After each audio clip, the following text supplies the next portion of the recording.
Hello everyone, I'm a member of HWPL. Today, I'd like to communicate a news article titled Special Lecture for the Peaceful Unification of the Korean Peninsula delivered by former presidents of Eastern European nations. Path toward the advancement of the unification of Korea based on the experience of transitioning from communist to democratic political systems. The expectations of achieving peace on the Korean Peninsula have greatly risen in light of the recent news of the success of the Third Inter-Korean Summit held in Pyongyang and the signing of the Pyongyang Joint Declaration of September 2018.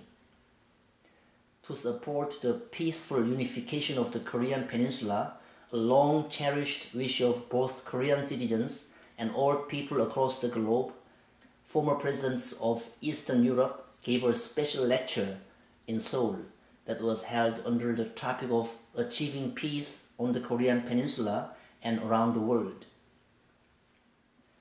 For this special lecture, His Excellency Ivo Josipovic, former president of Croatia, and Hon Emil Constantinescu, former president of Romania, both of whom experienced times under communist rule and the transition to democracy, gave presentations on September 16th and September 20th, respectively, in the presence of around 2,000 Korean citizens.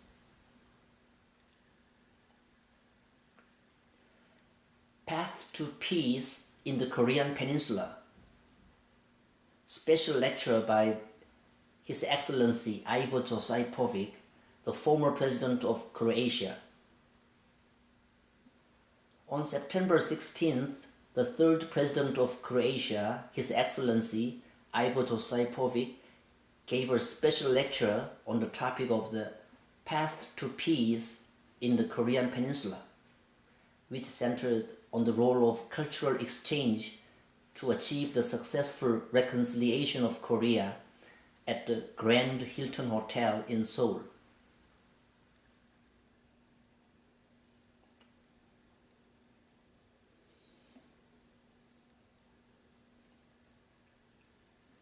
According to the lecture, Croatia is a country that experienced mass atrocities as part of the Holocaust carried out by Nazis during World War II. At that time, music was used as a tool for Nazi propaganda.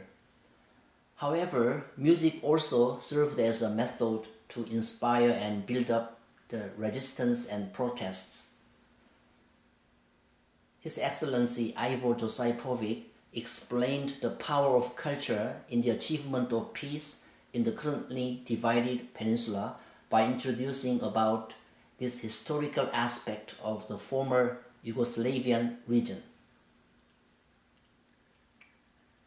I think music, especially traditional folk music that is derived from the same political roots, is a tool for sharing the same sentiments that are held by individuals from both sides of the border.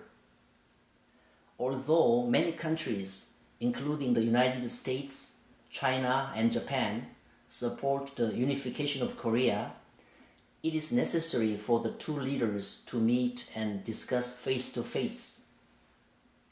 I believe that we can understand one another and accept each other's differences through cultural exchanges such as music and sports. He also emphasized the important role of political leaders to seize the ongoing conflicts in the world, citing the past case of the treaty signed by Croatia, Serbia, and Bosnia and Herzegovina.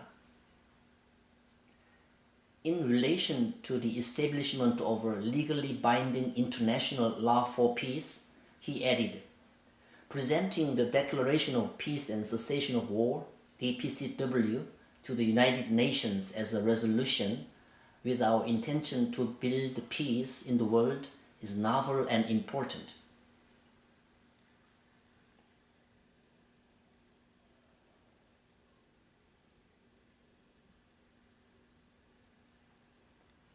Suggestions on the peaceful reunification of the Korean Peninsula based upon the experiences throughout the transition period of Eastern Europe. Special lecture by Hon Emil Constantinescu, the former president of Romania. On September 20th, the lecture concert for peaceful unification on the Korean Peninsula was held with the third president of Romania, Hon Emil Constantinescu. The International Peace Youth Group, IPYG, the Institute for Advanced Studies in Levant Culture and Civilization, ISACCL, His Excellency Gennady Boblis, former State Secretary of Russia and President of the Baltic Black Sea Forum, and Petru Lucenci, former Moldova President, also attended and gave their congratulatory messages, lighting up the entire event. Former President Hon Emil Constantinescu prepared his speech under the theme of suggestions on the peaceful reunification of the Korean Peninsula based upon the experiences throughout the transition period of Eastern Europe, beginning his address with the memories of life under tyranny.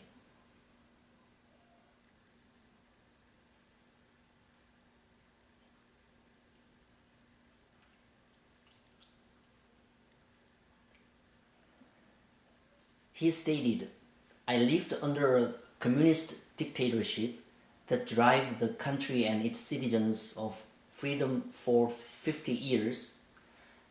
People were not allowed to move about freely, and the political police monitored their private affairs, invading the privacy of all citizens. Both Romania and Korea were greatly influenced by World War II. This war caused the death of more than 25 million soldiers and over 73 million civilians, as well as created huge economic losses and led to the destruction of many world cultural heritage sites. The atrocities of the two wars in the first half of the 21st century proved to be insufficient for leaders to understand that peace cannot be strengthened only by managing frozen conflicts, explaining the darkest times of Romania." He then continued by reminding all in attendance of the power of the people who fought for freedom, stating, "The incredible lack of fear and solidarity of people forced the dictator to flee, and freedom was gained." In one of history's bright moments, people were willing to sacrifice themselves for the ideas of freedom and democracy. The answer regarding the future of freedom and democracy is the choice of each generation and, in the end, of each of us.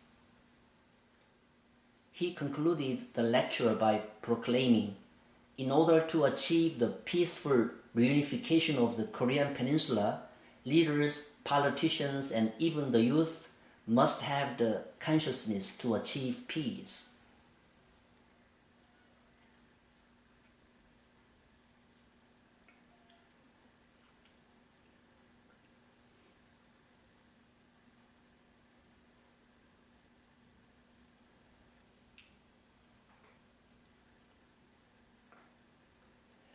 As the final program of the event, an MOU promising further cooperation for peace in the Korean Peninsula and the world was signed between ISACCL, represented by its current president Hon Emil Constantinescu, and HWPL, the international peace NGO that IPYG is affiliated with.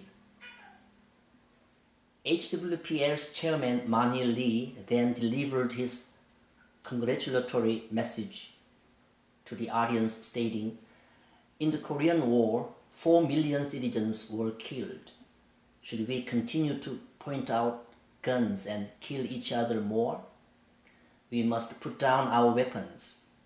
The two leaders should hold hands in peace without having to feel the need to be noticed by any country in the world. We must achieve the peaceful reunification for the people of our country." Chairman Lee also expressed his gratitude to the two leaders, saying, "I'd like to express my sincere thanks to the two former presidents who delivered good lectures to the citizens of Korea with great concern and support. Now, all people from all levels of society should become the messengers of peace to bring peace one step closer to us.